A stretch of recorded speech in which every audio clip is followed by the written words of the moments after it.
Salut à tous, aujourd'hui on va pas parler film, on va parler série, attention, série YouTube, on va parler de la série Groom, et oui, voilà. Oui. Série Groom, YouTube Originals. C'est une série créée par Robinson Latour, Axel Malivernet, Flaubert et Adrien Méniel, tout simplement. Des très grands noms de chez YouTube, on va dire. Et là ils se sont dit, vas-y, on va faire une série sur YouTube. Mais déjà, avant de rentrer dans le vif du sujet, Groom, ça parle de quoi? Alors Groom, ça parle de William Mazière, qui est un jeune homme, fils de riche, totalement classique, hein, qui aime bien faire la fête, qui aime bien dépenser son argent.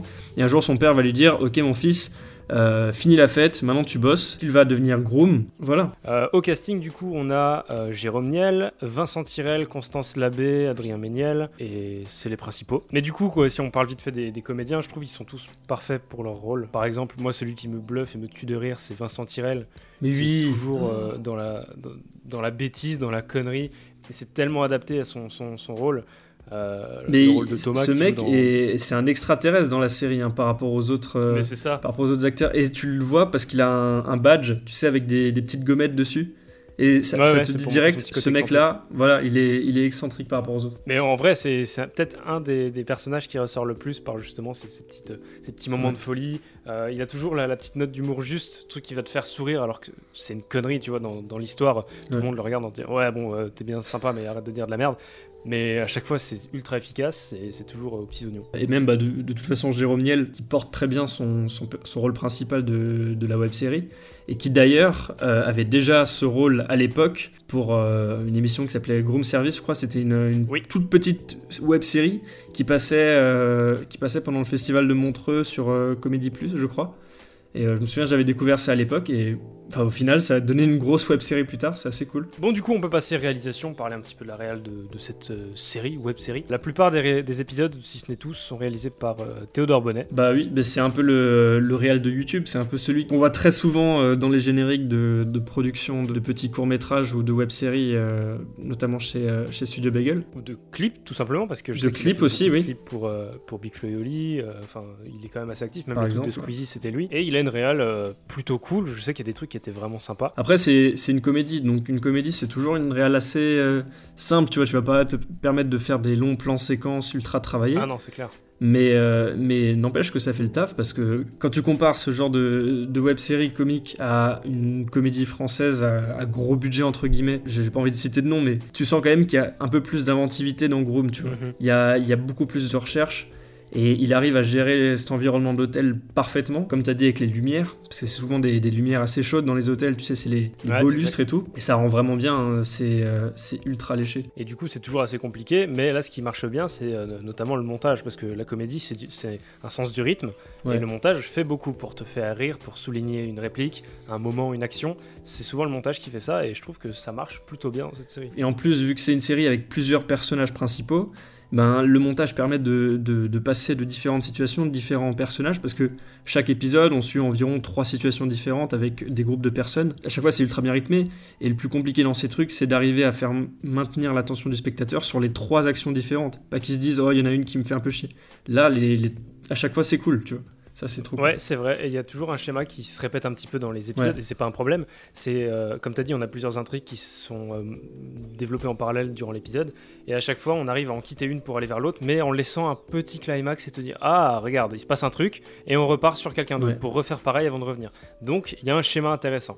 Et après, bon, dans la construction des épisodes, c'est comme toute série, il y a des épisodes type filler qui sont là juste pour remplir avec une mini-intrigue qui dure juste le temps de l'épisode, mais à chaque fois agrémentés de petits éléments qui viennent alimenter finalement toute la saison. À part justement, c'est ça que j'ai trouvé cool, les fins de saison, les 2 fins de saison, c'est 2 ou 3 épisodes qui parlent du même sujet, qui sont à la suite, tu vois. Il y a un truc qu'on voit pas souvent dans les web-séries, je trouve, et quand on le voit, c'est pas super bien, c'est les effets spéciaux, les effets visuels. Et dans Groom, il y en a certains. Je sais qu'il y a un hologramme à un moment du majordome de William, où il y a des moments avec, je crois aussi d'autres trucs avec des hologrammes, je sais qu'il y a un espèce de robot à un moment vers la fin de la saison 2, et c'est très réussi souvent. Bon, du coup, on peut enchaîner et parler un petit peu du scénario. Comme dit pour l'instant, je pense que ça restera comme ça, il y a 2 saisons. La saison 2 là, qui est sortie à raison d'un épisode par semaine depuis, je crois, le 25 mars, si je dis pas de bêtises. Le dernier épisode est sorti aujourd'hui, on peut applaudir. Donc maintenant, tout est disponible sur la chaîne YouTube, où vous avez tous les épisodes, les 2 saisons. Et comme on disait tout à l'heure, c'est construit comme n'importe quelle série. Voilà, c'est basé sur un groupe de personnes, on suit leurs intrigues, on suit leurs relations, leur évolution dans l'hôtel. Ouais. Et on est toujours intéressé. Et même les petits éléments qu'ils arrivent à apporter pour chaque épisode de remplissage, c'est toujours intéressant. Comme toute série, elle commence par une saison de présentation. C'est une saison où tu découvres les personnages, tu découvres l'univers, à chaque fois les personnalités des gens et tout. Et après, à la fin de la saison, du coup, il y avait le climax. Là, je parle surtout de la saison 1. Et c'est vrai que c'est toujours assez compliqué à partir de ça de faire une saison 2. Parce que tu sais, une saison 2, t'as plus cette découverte des personnages. Bon, ils ont rajouté un personnage, ils en ont enlevé un. Mais je veux dire, la saison 2, en termes de scénario, elle devait relever un défi et je trouve qu'elle l'a plutôt bien fait. Enfin, moi perso, les premiers épisodes, j'avais grave kiffé. Après je me suis un petit peu. Je sais pas toi, mais moi, je me suis un petit peu lassé vers la fin. Bah, c'est ça en fait, que t'as toujours ce principe comme au cinéma de suite, de revenir après un truc dans lequel t'as établi des personnages, t'as établi une certaine base scénaristique. Quand ensuite tu dois revenir et broder par-dessus, il me semble qu'ils avaient pas l'idée de faire une saison 2 tout de suite, parce que c'est un truc qu'ils ont annoncé bien après, en mode coucou, on fait une saison 2. Du coup, voilà. Après, perso, si je peux donner juste mon avis, j'ai quand même préféré la saison 1. Ouais, pareil. Parce que justement, il y avait ce côté découverte. Mais là, c'est un avis vraiment personnel. Et, voilà, la saison 2 est tout aussi bien. C'est juste qu'en termes d'histoire, j'étais plus attaché à ce qui se racontait dans la saison 1. Il y a un épisode dans la saison 2 que j'ai grave kiffé. C'est l'épisode Scout Toujours. Tu sais, c'est l'épisode. C'est peut-être un que j'ai le moins aimé. Ah ouais? Ah putain, ouais. Ça c'est drôle. Enfin, moi j'ai bien aimé surtout la performance de Vincent. Ouais, bah en vrai lui. Non, si je devais en garder un, c'est l'épisode de la saison 2 justement avec l'hypnotiseur. Où, ah oui.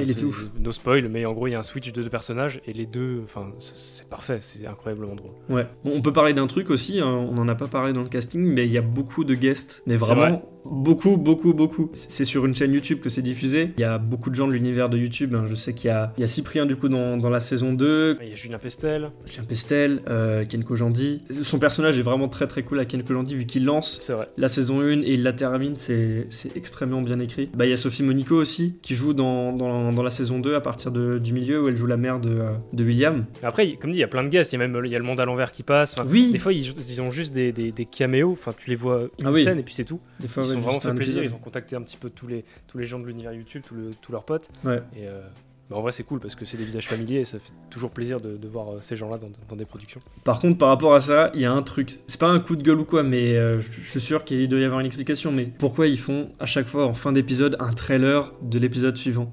Parce que quand t'as pas le temps de mettre sur pause, ça te spoil direct qui va être dans l'épisode suivant. Tu vois, moi je me suis fait spoil par exemple Sophie Monico à cause de ça, tu vois. Après tu vois, il y a des gens qui sont partis pour binge-watcher la série, du coup tu le regardes 5 minutes après, c'est pas très gênant, tu vois. Enfin je sais que moi la saison 1 perso je l'ai regardée en une soirée. Bon du coup voilà, c'est tout ce qu'on pouvait à peu près dire sur Groom, même s'il y a beaucoup de choses à dire, on peut pas tout critiquer comme ça, comme dit, parce qu'une série c'est plusieurs épisodes, chacun a son système de réalisation particulier. Et c'est surtout que cette série est totalement gratuite et disponible sur YouTube, du coup cette vidéo sert un peu de foncer le voir, tu vois, c'est un peu une petite pub pour la web série. Même s'ils n'ont pas besoin de pub de notre part. Oui, ça c'est sûr. Si on peut vous faire découvrir ça, si vous le connaissez pas, c'est toujours bien. Donc allez voir ce qu'ils font. La série est dispo, voilà, ce sera dans la description, sans doute. Ouais, voir. Mais ce qui est important de dire aussi, c'est que voilà, il y a plein de choses. On est noyé de Netflix, d'Amazon, de Disney, mais sur YouTube, il y a énormément de choses, et notamment ce que font ces gens-là, donc les gens du Bagel. Il y a plein de trucs très cool, et c'est gratuit, donc c'est qu'on peut en profiter. Allez voir ça. Ouais. Et qu'est-ce qu'on peut recommander ? Des trucs comme Bloqué, bah oui. Qui sont en intégralité sur YouTube, si je dis pas de bêtises. Ouais, et c'est un petit peu le même style en plus que Groom en termes d'humour. C'est ça qui est assez cool. Ah bah Flaubert est encore une fois derrière. Voilà. Et aussi Ma Pire Angoisse.